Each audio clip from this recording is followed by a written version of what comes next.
Before I get talking about my new adult grown-up adventure, that sounds like I'm in the new 50 Shades of Grey movie, that's not what I meant. I meant talking about the fact that I'm moving out of my parents' house soon, which officially makes me an adult, and that is scary as hell. But before I get onto that, I have made a video for Rise Above. The Rise Above campaign is all about equipping people like you with the skills and resilience to tackle life's ups and downs. It tackles subjects like what makes a good friend, am I ready for a relationship, how can I feel comfortable in my own skin? But the video I have made is all about how to deal with stress and anxiety, which is something I deal with on a daily basis. So to watch my video and many other helpful videos by some brilliant YouTubers, go to riseabove.org.uk. I shall link below and you should definitely check it out because it's a brilliant campaign. I am moving out of my parents' house on Thursday the 2nd of April, which is next Thursday, a week from today. I have lived all 22 years of my life in this house. I never went to university, so I never got to live in halls or in my own shared flat, so I have never properly experienced living on my own for a long period of time, and I'm a little bit worried. The thing that worries me most about living on my own is that I have a very strange sense of colour and taste and decor, and I don't think I should be trusted with decorating a flat of my own. It's only a small flat because it's just me living there. It's just a 1-bedroom flat. It's got a bathroom, a kitchen, a living room and a bedroom, and then a little hallway and a few like storage cupboard things. So it's quite a small little place. But I bought it. I now have a mortgage. I'm not renting, and so it is very much my own place. I do own it. And I've already decided that I want the walls in my bedroom to be yellow. Sort of like the colour of my phone, but much paler. But then to go with those yellow walls, I want purple bed sheets. I realise I'm decorating my room to look like the colours of my book. There's also ideas that I've had for the longest time about what I'd want to do with the place that I eventually move into, and I know that if I don't carry those ideas out, if I don't actually do them,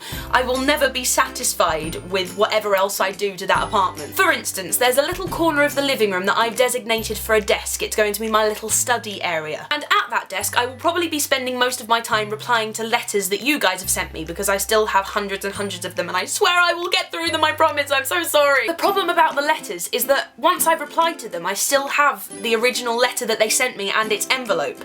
I always cut the stamps out because I send the stamps off to the British Hedgehog Preservation Society, because they then sell those stamps to gain money for their charity to help hedgehogs. But then I always feel so bad just recycling the letters because someone's spent time on that. Someone's, you know, spent ages pouring their heart out onto pages for me. So the idea that I had was when I moved into my own place, I would make wallpaper out of all of those letters, or I would turn them into little origami dragons and hang them from the ceiling over my desk. But I'm realising that the practicality of that might be a little bit difficult, because what do I use? Do I just use wallpaper paste to wallpaper it to the thing?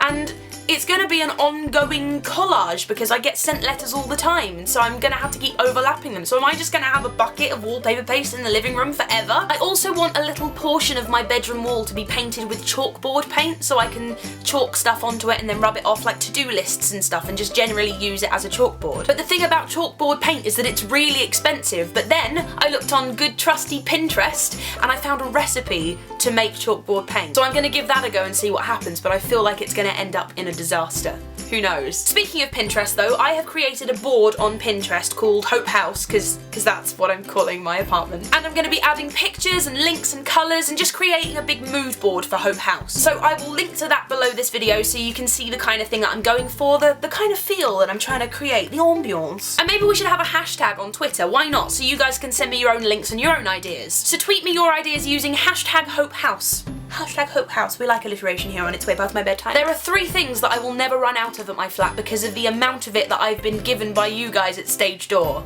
Tea, mugs, origami paper. I am stocked up for life. Dear Tom and G, YouTube is such a big community. It's like the ocean, one might say. And there are some YouTubers that are called the big YouTubers, and their audiences are so big that they are almost like the whales of the ocean that is YouTube.